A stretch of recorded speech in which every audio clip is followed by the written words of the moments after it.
عیسائیوں کا طریقہ 25 دسمبر آ رہا ہے کرسمس ڈے.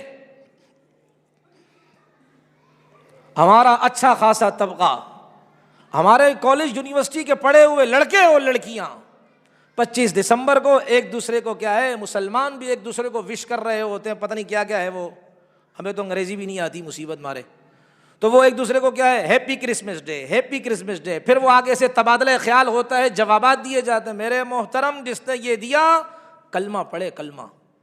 اس کی وجہ کیا ہے؟ کرسمس ڈے کا مطلب کیا ہے؟ اس کا مطلب یہ کہ عیسیٰ علیہ السلام کی پیدائش کا مبارک دن ہے یہ. اس دن عیسیٰ علیہ السلام پیدا ہوئے تھے، اور یہ عیسیٰ علیہ السلام کو اللہ کا بیٹا مانتے ہیں، یعنی اللہ نے عیسیٰ کو جنا. اور قرآن میں اللہ فرماتے ہیں قل هو اللہ احد اللہ الصمد لم یلد ولم یولد ولم یکن له کفوا احد. کہہ دو اے نبی، اللہ ایک ہے، لم یلد ولم یولد، نہ یہ اس کی کوئی اولاد، نہ اس سے کوئی اولاد جنی گئی ہے، نہ یہ کسی کی اولاد ہے، وہ کسی کا اس کا تو کوئی ہمسر ہے ہی نہیں ہے. یہ خالق ہم مخلوق، یہ معبود ہم عابد، یہ رازق ہم مرزوق، تو اس کے تو کوئی برابر ہے نہیں. لہذا اس دن اگر کوئی کسی کو ہیپی کرسمس ڈے کا کارڈ بانٹے، یا کسی غیر مسلم عیسائی کرسچن ساتھی اگر کوئی دوست ہو اس کو کوئی مبارکباد دے، میرے محترم مبارکباد دینے کے بعد ذرا مولوی صاحب سے اپنا نکاح بھی پڑھوا لے. اس لیے کہ یہ اور کہے کہ ہمیں پتہ نہیں، تو تم کیا برطانیہ میں رہتے ہو بھائی؟ چیخ گلا پھاڑ پھاڑ کر ہم ایک ایک گھنٹہ دو گھنٹہ تھک جاتے، تمہیں ہماری باتیں ہی سمجھ میں نہیں آتی ہیں. تو یہ تو باقاعدہ کہ عیسیٰ علیہ السلام کی پیدائش کے دن کی مبارکبادی دے رہے ہیں، اور ان کا نظریہ اور کانسیپٹ کیا ہے؟ وقالت النصارى المسیح ابن اللہ. عیسائی کہتے ہیں مسیح یعنی عیسیٰ اللہ کے بیٹے ہیں. تو مطلب یہ کہ اللہ جب عیسیٰ علیہ السلام کی مبارکبادی کا پیغام دیا گیا تو اس کا مطلب کیا ہے کہ ہم نے یہ ثابت کیا کہ عیسیٰ بیٹا ہے اللہ کے. تو مشرک تو ہم بھی ہو گئے اس کہنے میں. اس لیے میرے محترم عزیزو، اس بات کو چلائیں، اس بات کو آگے چلائیں کہ خدا کے لیے اتنا غیروں کی محبت میں مگن نہ ہو کہ اللہ پر الزام لگ جائے. اللہ پر یہ الزام ہے، اللہ پر یہ بہتان ہے، ھذا افک عظیم، یہ تو بہت بڑا الزام ہے.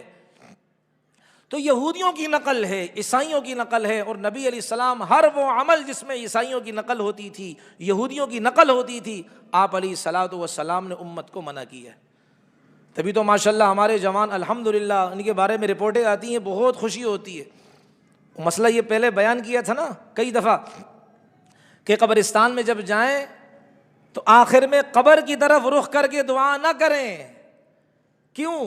اس لیے کہ دور سے دیکھنے والا یہ سمجھے گا یہ سارے حاجی صاحبان قبر کی طرف رخ جو کر کے ہاتھ اٹھا رہے ہیں تو قبر والے سے مانگ رہے ہیں. اس کو یہ شبہ آئے گا. اسلام چاہتا کہ اتنا سا شبہ بھی عبادت میں شرک کا نہیں آنا چاہیے، اس لیے رخ کس طرف کر دو؟ قبلے کی طرف رخ کر دو. یہ اچھوں کو نہیں پتا بیچاروں کو، وہ دیکھ رہے ہوتے ہیں یار یہ لڑکوں کو ہو کیا گیا، یہ کس کے ساتھ رہ رہے ہیں، کون دیوانہ ان کو یہ کیا کر رہا ہے، ٹھوک رہا ہے مسئلے. یہ مسئلہ ہے بھائی، قبر کی طرف رخ نہیں کرنا ہے بلکہ قبلے کی طرف رخ کرنا. قبر والے کو چھوڑ دیں ادھر، اس لیے کہ انہی کے لیے ہم کیا کر رہے ہیں بھائی، دعا کر رہے ہیں. تبھی تو میت کے سامنے وہ نماز جنازہ نہیں کہی جاتی، ہماری زبان میں کہہ دیتے ہیں وہ دعائیں اصل میں جو میت کو سامنے رکھ کر ہم کیا کرتے ہیں. بعض لوگ اعتراض بھی کرتے ہیں وہ بھائی نماز جنازہ کے بعد دعا نہیں ہوئی ہے. وہ دعا تو کر لو بھائی، جیسے کہ فرض نماز کے بعد دعا کرتے ہو تو اس طرح جب سلام پھیرا آپ نے تو دعا کر لو. ارے نماز جنازہ خود دعا ہے، تو دعا کے بعد دعا پاگل ہو گیا ہے کیا؟ دعا کے بعد دعا نہیں ہوتی ہے، دعا ہو گئی ہے نا بھائی. یہ نماز اسی لیے تو دیکھیں اس میں رکوع نہیں ہے. نماز اس کو کہتے ہیں جس میں رکوع ہو، نماز اس کو کہتے ہیں جس میں سجدہ ہو. تو اس میں نہ رکوع ہے نہ سجدہ، اس لیے کہ کوئی دیکھنے والا پھر یہ دیکھ کر کہے گا کہ دیکھو یہ رکوع بھی کیا جا رہا ہے، سجدہ بھی کیا جا رہا ہے. اس کا مطلب کیا ہے کہ دین اسلام کے اندر بھی بتوں کے، مردوں کے سامنے سجدہ کرنے کی اجازت ہے. شریعت نے پابندی لگا دی بھائی تاکہ کسی کو شبہ ہی نہ آئے. تو ہر ایسا کھانچا، ایسا سوراخ جہاں شرک کی بدبو آنا شروع ہو، شریعت نے وہاں کیا کر دیے، کپڑے لگوا دیے، وہاں ٹاکیاں لگا دی کہ بھائی کیا ہے بھائی، تاکہ کسی کو شرک کی بدبو بھی نہ آئے. خیر میں اپنے مضمون سے نہ ہٹ جاؤں.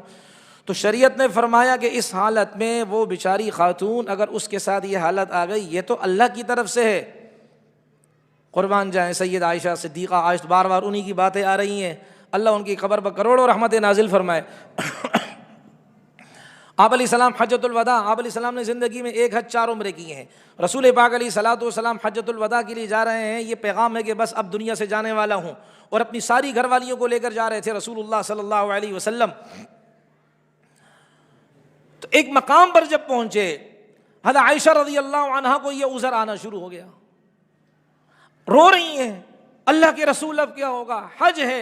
نبی علیہ السلام نے فرمایا عائشہ پریشان نہ ہو، ھذا شیء کتبہ اللہ علی بنات آدم، یہ چیز تو اللہ تعالیٰ نے آدم کی بیٹیوں کے لیے پہلے سے مقرر کر دی، لکھ دی ہے، یہ تمہارا قصور تھوڑی ہے، یہ اللہ کی طرف سے ہے، اللہ نے تمہارے لیے یہ سسٹم رکھا ہوا، سلسلہ رکھا ہوا، تو آپ پریشان نہ ہو۔ ہاں طواف نہ کرنا، کہ اس حالت میں طواف کرنا منع ہے۔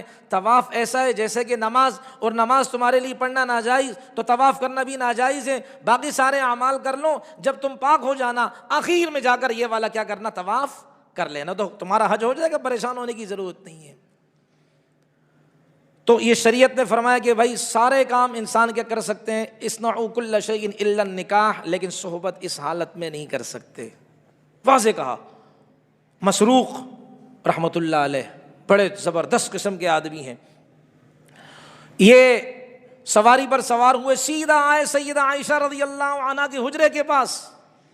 ابو عائشہ ان کی کنیت تھی، ابو عائشہ ان کی، اس لیے کہ ان کی بیٹی کا نام بھی عائشہ تھا، تو عائشہ کا ابا ابو عائشہ۔ سیدھا آئے حضرت عائشہ رضی اللہ عنہ کے حجرے کے پاس، نبی علیہ السلام دنیا سے پردہ فرمائے ہوئے ہیں۔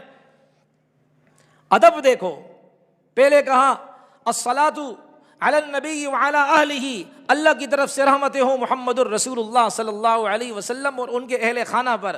مسروق تابعی کو بھی پتا ہے کہ نبی کے اہل خانہ میں صرف فاطمہ حسن حسین نہیں، عائشہ بھی ہے، اس کو پتہ، ان بے وقوفوں کو پتہ ہی نہیں ہے۔